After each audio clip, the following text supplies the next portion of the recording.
দিতে পারলে ফেরেশতা আসমানি আপনার আওয়াজ হবে, ওর জন্য আযাব। যুবক আমার,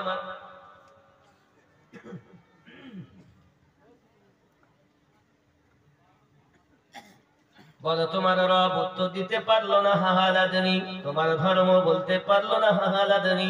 নবী সম্পর্ক উত্তর দিতে পারলো না, হাহালাদনি। আব্বাজি আমার, এমনি করে আপনার আওয়াজ আসবে, ওর জন্য কাজ করো। যুবকেরা আমার, সঙ্গে সঙ্গে আল্লাহ পাক আল্লাহ তাআলা একজন ফেরেশতা নির্ধারিত করে দিবেন, চোখে অন্ধ, কানে কালা। হে যুবকেরা আমার,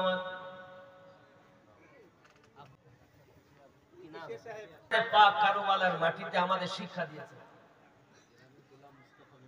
করিয়া নারী থেকে নারীর সালা।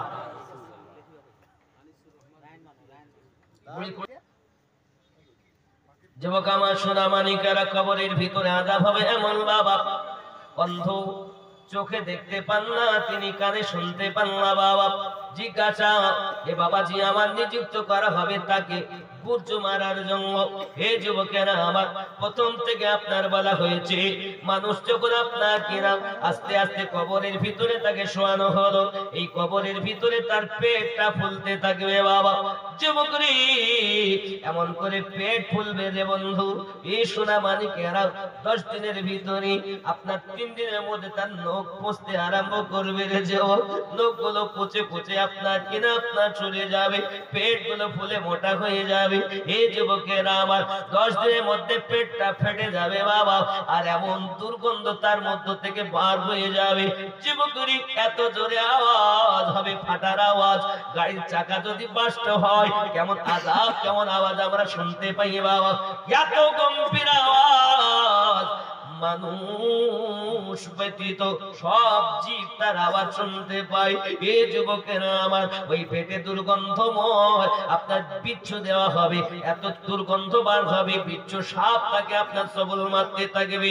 যুবকেরা আমার, এমনি করে পৃথিবীর সরজমিনে ফেরেশতা তার জন্য কবরে নিযুক্ত করে দেওয়া হবে, তাকে আপনার আঘাত করতে থাকবে, মারতে থাকবে, মরণ তার আসবে না।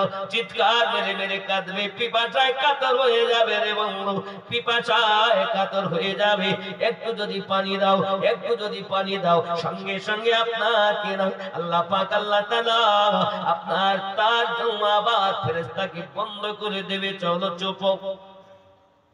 মার বলল, পানি দেওয়া হবে, ফেরেশতা পানি নিয়ে আসবে, পানি আপনার কিনা দেওয়া হবে, পান করবে। যখন পানিতে এত গরম বন্ধু, পানি পান করার সঙ্গে সঙ্গে আপনার কিনা এই দেহের ভিতরে গুলোকে, নাইভুইগুলোকে, পায়খানা দাঁত দিয়ে, পেশাবের দাঁত দিয়ে আপনার গলে গলে পড়তে আরম্ভ করবে রে। যে সোনা মানিকেরা আমার, চিৎকার মেরে মেরে কাঁদবে, মরণ হবে, মরণ হবে, মরণ হবে না, বেঁচেও থাকতে পারবে না। এই যুবকেরা আমার, সোনা মানিকেরা, কবরে আযাব এমন শক্ত আযাব রে বাবা, ফেরেশতারা আল্লাহর হাবিব বর্ণনা করেছেন, প্রশ্ন করার পরে উত্তর যখন দিতে পারবে না, তখন এবার আপনার পাশলি হাড্ডিগুলো একে অপরের সঙ্গে মিশে যাবে। যেমন হাত আমার নবী পাক একত্রিত করে বললেন, এমনি করে পাশলি হাতের ভিতরে উংলি মোবারকাগুলোকে ঢুকিয়ে বললেন, উংলির ভিতরে উংলি, হায়ের ভিতরে হাত ঢুকে যাবে। এই যুবকেরা আমার, ডাইনের পাশলি বামে, বামের পাশলি ডাইনে, এত সংকীর্ণ হবে কবর। যুবক মুর্দা কাঁদবে, চিৎকার মেরে মেরে কাঁদবে। যুবক, মৃত্যু নাই, বাঁচার উপায় নাই। এই সোনা মানিকেরা, মদখোর, সুদখোর, জুয়াখোর, জেনাখোর, কবরের আযাব থেকে নিকৃষ্ট পাওয়া তো সহজ নয়। হযরতে বাররা রাদিয়াল্লাহু তাআলা আনহু বর্ণনা করেন, একবার মদিনা মুনাওয়ারাতে একজন সাহাবীর আপনার জানাজার জন্য আপনার নিয়ে এসেছে। প্রিয় নবী সাল্লাল্লাহু আলাইহি ওয়াসাল্লামের সঙ্গে আমরা উপস্থিত ছিলাম। নবী পাক সাল্লাল্লাহু আলাইহি ওয়াসাল্লামের সঙ্গে আমরা যখন মৃতকে নিয়ে কবরস্থানের ভিতরে প্রবেশ করেছি, কবরটা এখনো সম্পূর্ণ খোদাই করা হয়নি বলে আমরা নবী পাকের সঙ্গে বসে থাকলাম। আল্লাহর হাবিব বসে গেলেন, আমরা বসে থাকলাম। আকাশের দিকে রাসূল আমার তাকাচ্ছেন, নিচের দিকে আল্লাহর হাবিব তাকাচ্ছেন। আল্লাহর হাবিব এমন সময়তে বর্ণনা করতেছেন, সাহাবীরা আজ মরণের কষ্ট কত, কবরের আযাব কত ভয়ঙ্কর হবে। নবী আমার বর্ণনা দিয়েছেন, পাটলির ভিতরে পাটলি ঢুকে যাবে। শুধু তাই নয়, প্রশ্নের উত্তর যদি না দেওয়া যায় তার জন্য একটি ফেরেশতা নির্ধারিত করা হবে। বলো তোমার রবকে, উত্তর দিতে পারবে না, হাতুড়ি বাড়ি মারা হবে। এক হাতুড়ে আঘাতে 70 গজ মাটির তলে আপনার কিনা ঢুকে যাবে। আবার তাকে জীবিত করা হবে, পূর্বের ন্যায় হয়ে যাবে। আবার জিজ্ঞাসা করা হবে, উত্তর দিতে পারবে না, আবার মারা হবে। যুবকরে আমার, এমনি করে আযাব আপনার জন্য হতে থাকবে রে বন্ধু। সোনা মানিকেরা আমার, এই আযাব থেকে নিকৃষ্ট পাওয়ার জন্য কেঁদে জানে যা জানে যা, আয় আল্লাহ আমি আর সহ্য করতে পারি না, এত আযাব এত কষ্ট আমার জন্য আপনার সহ্য হয় না, পানি দাও পানি দাও। ওই পানিটা এনে আবার তার মাথার উপরে ঢালা হবে। বাবা, মাথায় যখন পানি ঢালা হবে, ওই মাথা ছিদ্র হয়ে পানিগুলো ভিতরে চলে যাবে। বাবা, মাথার ঘিনুগুলো নাক দিয়ে, কান দিয়ে, পায়খানা পেটাবে, দাঁত দিয়ে গলে গলে পড়বে। যুবকরে, পানিতেও শান্তি না, এমন আযাব কবরের ভিতরে হবে। বন্ধুরে আমার, যদি পারো আল্লাহর হাবিব সাল্লাল্লাহু আলাইহি ওয়াসাল্লামের মুখস্থিত বাণী যখন সাহাবী রাসূল শুনতেন, কেঁদে জার হয়ে যেতেন। হযরত উসমান বিন নুরাইন রাদিয়াল্লাহু তাআলা আনহু হাসরের কথা শুনে কাঁদতেন না, হে বাবা জাহান্নামের কথা শুনে কাঁদতেন না, যত কাঁদতেন কবরের কথা শুনে। কারণ দুনিয়া থেকে যাওয়ার পর প্রথম ঘাঁটি হলো কবর।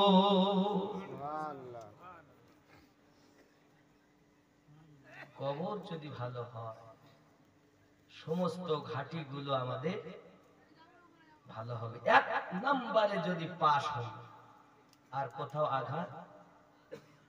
একদিন তোমায় মরতে হবে, তুমি ভুলে যেও না,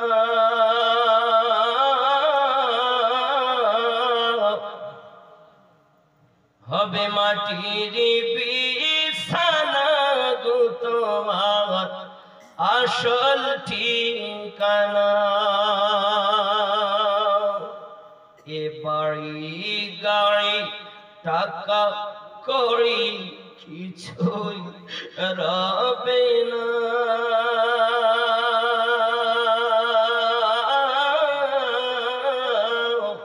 হবে মাটির বিছানা গো তোমার আসল ঠিকানা।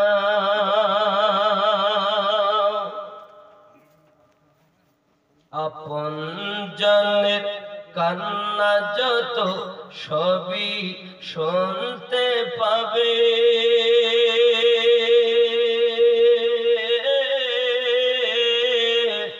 বুক ফাটবে তো মুখ ফুটবে না, কেমনি জবাব দেবে, কি করে বোঝাবে তুমি, কি করে বোঝাবে তুমি দেহের বেদনা।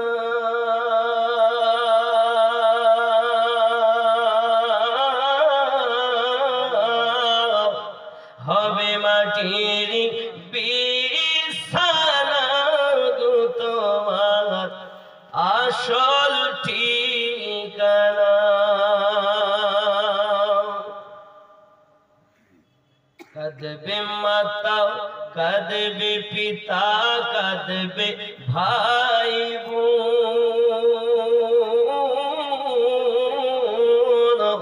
পাশে এসে কাঁদবে কত আত্মীয় স্বজন। করবে দোয়া খোদার কাছে, করবে দোয়া খোদার কাছে মুমিন মুমিনা।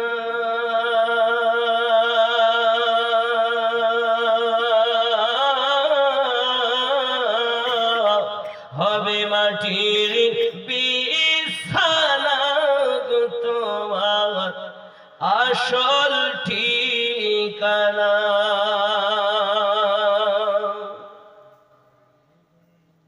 এসেছিলে যখন তুমি এই না সাধের ভবে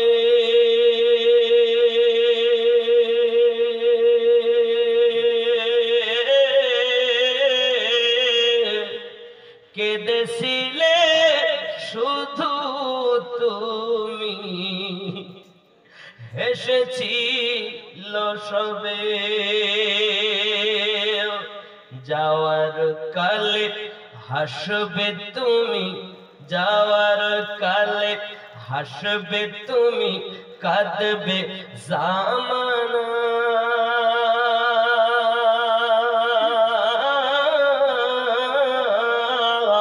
হবে মাটির বিছানা গো তোমার আসল ঠিকানা। আল্লাহুম্মা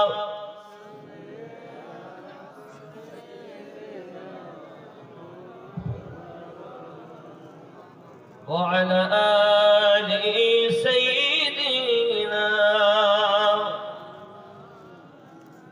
আব্বাজি আমার সোনা মানিকেরা, পেটটা আপনার ফুলে মোটা হয়ে যাবে।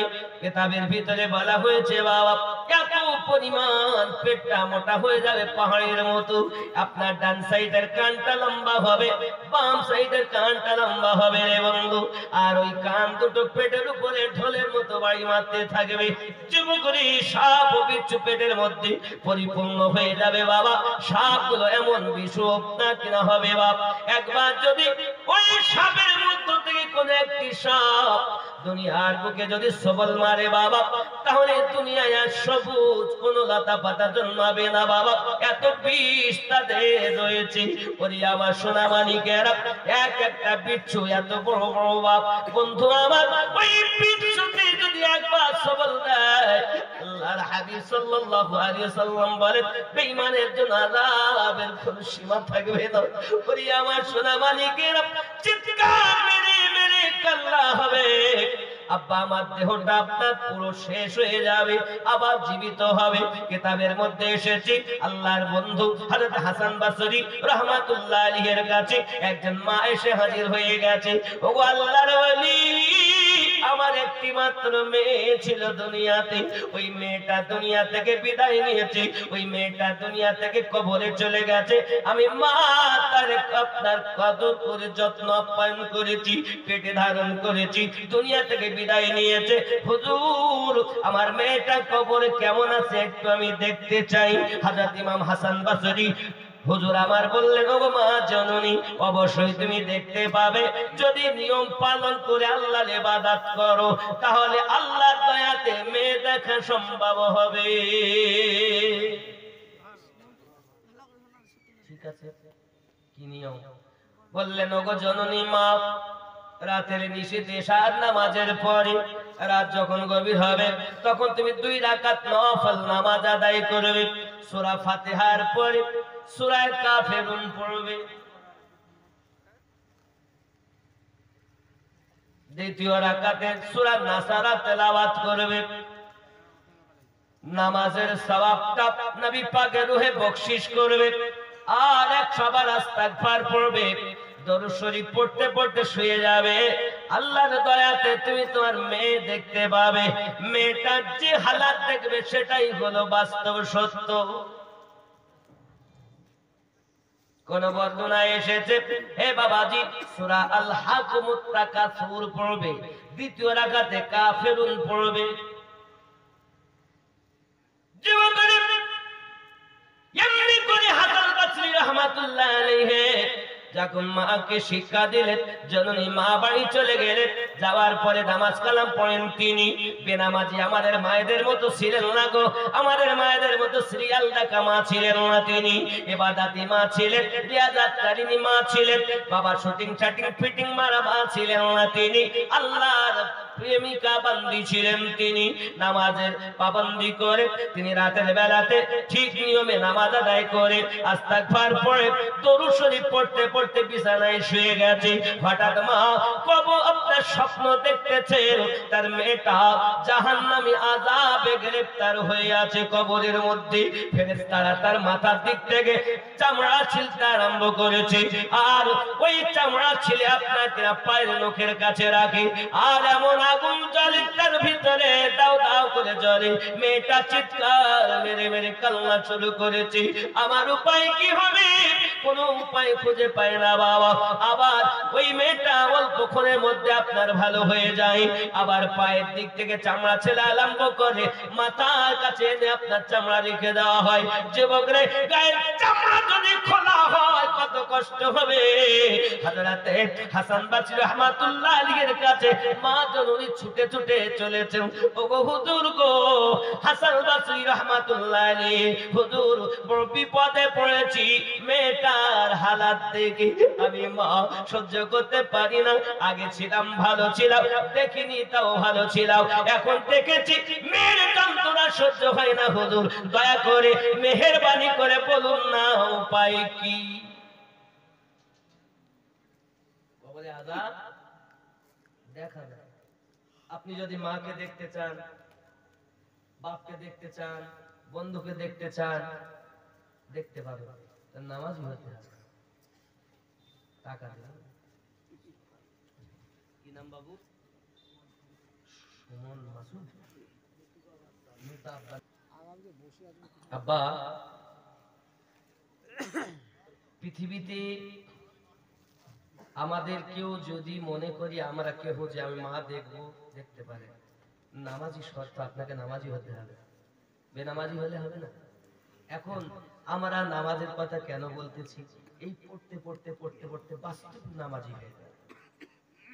তাই বলে এরকম নামাজি ভালো নয়, তুই পবিত্র থাকিস বা নাই বা থাকিস, যে হালাতে আছিস আয় এসে ঢুকে চলে যা, ও নামাজি। আমরা কি বললেন?